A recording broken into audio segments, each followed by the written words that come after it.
전도서 10장 1절부터 5절까지 말씀입니다. 1절 말씀을 보시면 죽은 파리들이 향기름을 악취가 나게 만드는 것 같이 적은 우매가 지혜와 존귀를 난처하게 만드느니라. 원문은 이렇습니다. 죽은 파리들이 혼합기름에서 고약한 냄새가 분출되게 하듯이 지혜보다도 영광보다도 아주 작은 어리석음이 더욱 무거우니라. 이거는요, 제가 굉장히 직역을 했어요. 여기 파리가 죽어 있어요. 한두 마리가 아니라 여러 마리가 죽어 있는데, 여기 기름이 있는데, 혼합된 기름, 이건 굉장히 고가의 기름을 뜻합니다. 아주 그 고가의 기름이 있는데, 여기에 죽은 파리들이 있다고요. 근데 기름은 이만큼인데 거기 파리는 쬐끄맣잖아요. 근데 그 파리 때문에 고약한 냄새가 거기서 분출이 돼요. 그러니까 썩은 내가 진동을 하는 거죠. 마찬가지로 여기 지혜가 있고 또 지혜로 인한 영광이 있다고요. 근데 어리석음은 지혜에 비해서 아주 작고 또 영광에 비해서 아주 조그맣다고요. 그런데 무게를 달아보니까 지혜와 영광을 다 합친 것보다 그 조그만 미량의 어리석음이 더 무겁대요. 그러니까 사실 지혜나 영광도 어리석음이 무력하게 만들어 버린다 이겁니다. 인생을 살다 보면 이런 것을 우리가 많이 경험하게 되죠. 다 잘했어요. 아주 훌륭하게 굉장히 잘했어요. 근데 사람이 넘어지는 게 조그만 것에서 넘어지는 거예요. 옛날에 아주 신화에 보게 되면 굉장히 힘이 센 장수가 있어요. 근데 그 힘센 장수를요, 그 악한 자가 그를 무너뜨리는데 그와 맞서가지고는 그를 이길 수가 없어요. 근데 그 발 뒤꿈치에 보면 아킬레스건이라는 게 있어요. 아킬레스건은요, 굉장히 조그만 힘줄이에요. 그 힘줄을 딱 잘라버리니까 그 힘센 장수가 힘을 다 잃어버리고 말아요. 그래서 그 다음부터 사람들이 얘기를 합니다. 아킬레스건. 어떤 사람의 치명적인 조그만 단점을 가리켜서 아킬레스건이라고 해요. 근데 그걸 건드리거나 그게 깨지면 그 사람이 전체가 무너지는 거예요.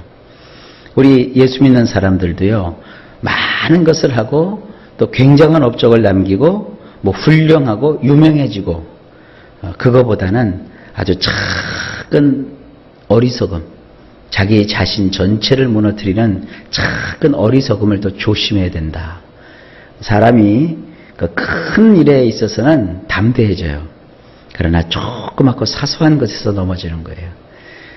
교인들도 이렇게 신앙생활하는 거 보면 큰 문제 때문에 넘어지진 않아요. 되게 사소하고 조그맣고 말 한마디, 또 눈빛 하나, 또 생각 하나, 그 작은 것을 어리석게 갖게 되면 결국은 그 쌓아놨던 모든 것들을 다 무너뜨리고 마는 거예요. 그 눈이 말이죠, 겨울에 막 오지요. 막 오다가 보면 눈이 수북히 쌓인다고요. 그래서 이렇게 나무에 눈이 굉장히 많이 쌓이는데 어느 순간 보면은 나무가 눈 무게 때문에 와지끈하고 부러지고 무너져요. 그래서 어떤 그 사람들이 그 실험을 해봤대요. 초고속 카메라를 설치를 해갖고 보는데 그 엄청나게 많이 온 눈 때문에 나뭇가지가 부러지는 게 아니라 나뭇가지 위에 눈이 소복히 차곡차곡 쌓인다고요. 그 눈발 하나하나가 얼마나 작습니까? 물 한 방울도 안 되는 아주 조그만 그 눈송인데 가만히 초고속 카메라로 보니까 나뭇가지가 눈을 견딘대요. 계속 견디다가 그 티끌만한 작은 먼지 같은 그 눈송이 하나가 탁 떨어지니까 그것 때문에 나뭇가지가 우지끈하고 무너지는 거예요. 그래서 거기서 그 관찰자들이 얘기하는 게 그거예요. 그 나뭇가지를 꺾게 하는 것은 많은 눈덩어리가 아니라 조그만 눈송이 하나래요. 여러분 그렇지 않습니까? 신앙생활 하다가도 아주 사소하고 조그만 부분 때문에 무너져요. 여지껏 참고 견디고 아주 잘해왔는데 그 말 한마디, 그 행동 하나가 그냥 와장창 다 자기를 무너뜨리게 된다고요. 이런 얘기를 하는 겁니다. 그러니까 이것은 우리가 평상시에 하나님께 기도하면서 우리 자신을 잘 수양해야 될 그런 부분입니다. 근데 이 코엘레트라고 하는 전도자가 보니까 결국 사람이 무너지는 것은 지혜도 아니고 영광능이 부족해서도 아니고 그 조그만 어리석음 하나 때문에 그 무게 때문에 무너져 내리는 것이다. 자, 2절입니다. 지혜자의 마음은 오른쪽에 있고 우매자의 마음은 왼쪽에 있느니라. 원문이 이렇습니다. 지혜로운 마음은 그의 오른쪽에 있지만 어리석은 마음은 그의 왼쪽에 있느니라. 이걸 우리 성경으로 보면은 지혜자라는 오른쪽에 있는 한 편이 있고 우매자라고 하는 왼쪽에 다른 한 편이 있어도 천군백군 싸우듯이 싸우는구나 이렇게 생각하는데 그게 아니라 원문을 보면 한 사람에게 오른편에는 지혜로운 마음이 있고 왼편에는 어리석은 마음이 있다는 거예요. 우리 인간은요, 구조 자체가 지혜로운 부분도 있고 어리석은 부분도 있어요. 나 자신에게 지혜의 마음이 있고 어리석은 마음이 있다고요. 그러니까 선택은 누가 하는 겁니까? 내가 하는 거예요. 내가 지혜를 선택할 것인지 어리석음을 선택할 것인지 늘 조심해야 된다. 이 말씀입니다. 다음 구절입니다. 3절. 우매자는 길을 갈 때에도 지혜가 부족하여 각 사람에게 자기가 우매함을 말하느니라. 원문이 이렇습니다. 또한 가령 어리석은 자가 걸어다니는 길을 따라가 보면 그의 마음에 결핍된 것을 그가 모든 사람에게 말하기를 나는 어리석은 자로다 라고 하는도다. 자, 이제 예를 드는 거예요. 항상 그 어리석게 행동하는 사람이 있는데 그 사람이 이렇게 지나가는 발자취를 따라서 그의 행보를 따라가다 보면 그 어리석은 자는요, 마음이 뭔가가 부족한 거예요. 그 부족하게 된 그 마음 상태에서 그 어리석은 사람은 모든 사람에게 이렇게 떠버리고 다녀요. 나는 어리석은 사람이다. 나는 어리석은 사람이다. 그게 뭐예요? 이 양동이에 물을 가득히 담아서 가는데 그 양동이에 구멍이 나 있다고요. 그러니까 길을 가는 동안에 양동이에 있는 물이 줄줄줄줄줄줄줄 새는 거예요. 그래서 그 떨어진 물방울만 쫓아가 보면 양동이에 물을 가득히 담고 끙끙끙끙 거리면서 가는 그 어리석은 사람, 그 뒤를 바짝 쫓아갈 수 있게 되는 겁니다. 그 양동이, 구멍 뚫린 양동에다 물 받아 갖고 가는 어리석은 사람은 어떻게 생각했을까요? 처음에 딱 들고는 아이고 무거워. 우리 식으로 얘기합시다. 아이고 내 팔자야. 근데 가다 보니까 자꾸 줄어들어요. 아이고 내가 행복하구나 행복하구나. 뭐가 행복해요? 양동에 물을 떴으면 끝까지 가져가야 되는데 그거 무겁다고 그거 구멍 뚫린 것도 모르고 술술술술술술술 물이 빠지니까 그게 가벼운 줄 알고 좋아한다고요. 그게 얼마나 어리석은 자예요. 칠칠치 못하게 다 흘리고 다니는 거 아닙니까? 돈이라고 하는 것은 이렇게 모아야 재산이 되는 거 아니겠어요? 또 사람이라고 하는 인격은요, 인격은 자꾸 이렇게 흘리면 안 돼요. 인격은 잘 쌓아서 우리가 고상하고 품위 있는 삶을 살아가야 그 사람의 그 고매한 인격이 드러나는 건데 이 어리석게 하는 사람들은 다 흘리고 다녀요. 그러니까 사람이요, 어리석게 행동하는 사람은요, 빤히 다 보여요, 그 수가. 그런 걸 얘기하는 겁니다. 어리석음은 감춰지는 게 아니라 결국은 다 드러나기 마련이다. 그러니까 그렇게 칠칠치 못하게 다 흘리고 다니는 자처럼 어리석음을 너희가 흘리고 다니지 말아라. 내가 보니 그런 일이 참 많더라. 그런 얘기예요. 자, 4절. 주권자가 내게 분을 일으키거든 너는 내 자리를 떠나지 말라. 공손함이 큰 허물을 용서받게 하느니라. 원문이 이렇습니다. 만일 권력을 잡은 자의 마음이 너를 대적하여 고조되었거든 내 자리를 뜨지 말라. 왜냐하면 치유함이 큼지막한 죄들을 뜨게 할 것이기 때문이니라. 이것도 제가 원문을 거의 직역을 했어요. 그 어리석은 사람을 얘기를 하고 나서 이제 그가 궁중에서 있었던 한 어리석은 예를 들기 시작하는 거예요. 궁중에서 가만히 보니까 왕은 권력을 잡고 있잖아요. 또 세상에 각 도시와 마을에 가서 수령 노릇을 하는 사람들이 있다고요. 그런 사람들을 쭉 다 살펴보니까 권력을 잡은 자의 마음이 너를 대적하여 고조되었거든. 마음이 고조되었다는 게 뭡니까? 마음이 막 흥분이 돼가지고 화가 나 있어요. 그래서 저놈을 내가 가만두지 않겠다. 막 그렇게 통치자가 마음을 먹고 있어요. 그런데 그 통치자 앞에 이 사람이 딱 서갖고는 말이죠. 가만히 그 통치자의 통치를 받아야 되는데, 가뜩이나 그 왕이나 수령의 마음속에 그 사람을 곱게 생각을 하지 않는데, 그 사람이 왕이 말하고 있는데 벌떡 일어나서 나가는 거예요. 뭐 한두 마디 던지고 나서는 지 마음에 안 맞았는지 툭 하고 튀어나갔어요. 그러면 여러분이 왕이라면 어떡하겠어요?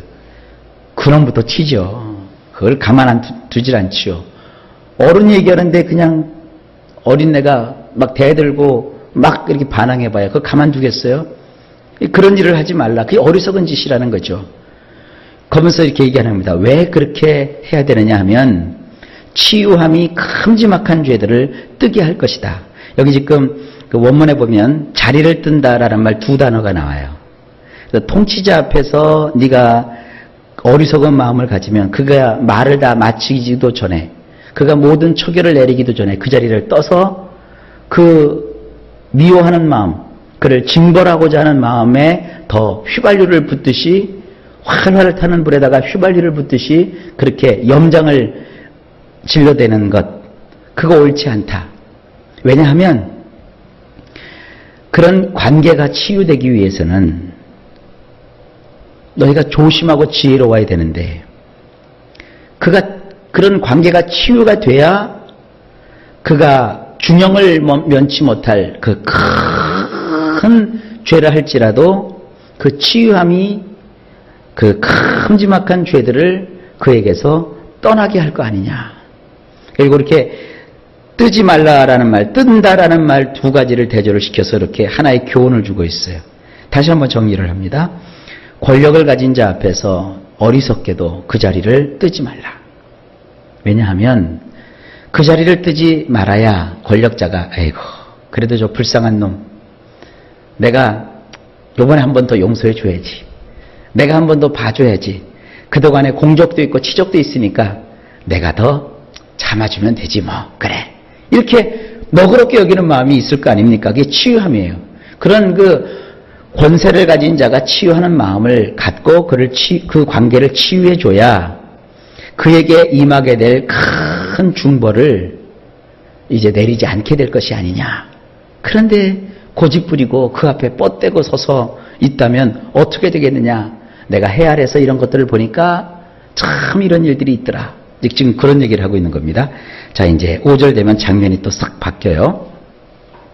내가 해 아래에서 한 가지 재난을 보았노니 곧 주권자에게서 나오는 허물이라. 원문을 보면 이렇습니다. 내가 보니 태양 아래에 한 가지 나쁜 일이 있었도다. 권세를 휘두르는 자의 앞에서 고의성이 없는 허물이 튀어나오는도다. 이거는 이제 다음에 살펴보게 될 6절과도 연결이 되는데요. 어쨌든 오늘은 5절 보면, 여기 보면 우리 성경에는 그냥 주권자에게서 나오는 허물이라 그렇게 되어 있는데, 이 허물은 원문에 보면 고의성이 없는 허물이라는 거예요. 권세를 휘두르는 사람은요, 이 고의성이 없는 허물이 튀어나오기도 해요. 그러니까 판단을 잘못하게 되면 권세를 가진 사람이 많은 사람을 죽일 수가 있어요. 그것이 그 사람이 뭐 저 사람들을 죽이고 저 사람들에게 피해를 주겠다 그게 아니라, 통치하다 보면, 치리하다 보면 이렇게 섬세함을 가지지 못했을 때 그 반대급부로 그늘진 곳이 생긴다는 거예요. 그래서 이 해 아래서 이것이 나쁜 일이라는 것이죠. 그러니까 항상 권력을 가진 사람과 이 힘을 가진 사람은요, 자기가 하는 일로 인해서 고의성은 없지만 내 어떤 정책이나 내 활동을 통해서 누구는 혜택을 보지만 어떤 사람은 소외돼서 이것을로 인하여 괴로워하는 사람이 있을 수 있다. 이런 생각을 가져야 되고요. 근데 그 권세 앞에 이렇게 지배를 받는 사람은요, 그래. 권세자는 하나님이 아니기 때문에 100% 완벽할 수는 없어. 이런 생각을 하면서 접근을 해야 된다는 거죠. 그러니까 이 세상을 살아가는 어떤 지혜이기도 해요. 그러니까 세상 일이 그래요. 우리도 그렇죠. 내가 의도하지 않았는데 어떤 말을 한마디 던졌는데 그것으로 인해서 다른 사람이 상처를 받기도 하고요. 또 어떤 사람의 어떤 행동이나 몸짓이나 그의 어떤 결정 때문에 애매하게 내가 피해를 볼 때도 있고요. 이런 것이 뭐예요? 태양 아래에 있는 한 가지 나쁜 일이라는 거예요. 이런 일이 세상에 많다는 거죠. 여러분 이런 일을 보고 나서는 너무 괴로워하고 힘들어하지 마시고 한번 우리 자신을 돌아보는 그런 기회로 삼으시기를 바랍니다. 자, 하나님의 말씀이 이렇게 우리에게 여러 가지를 보게 하고 깨닫게 합니다. 저는 이 전도서를 쭉 보면서요, 참 많은 걸 생각하게 돼요. 여러분도 그렇게 되실 겁니다. 하나님의 은혜가 오늘도 여러분이 행하는 모든 일에 넘치게 되시기를 예수님의 이름으로 간절히 축복합니다.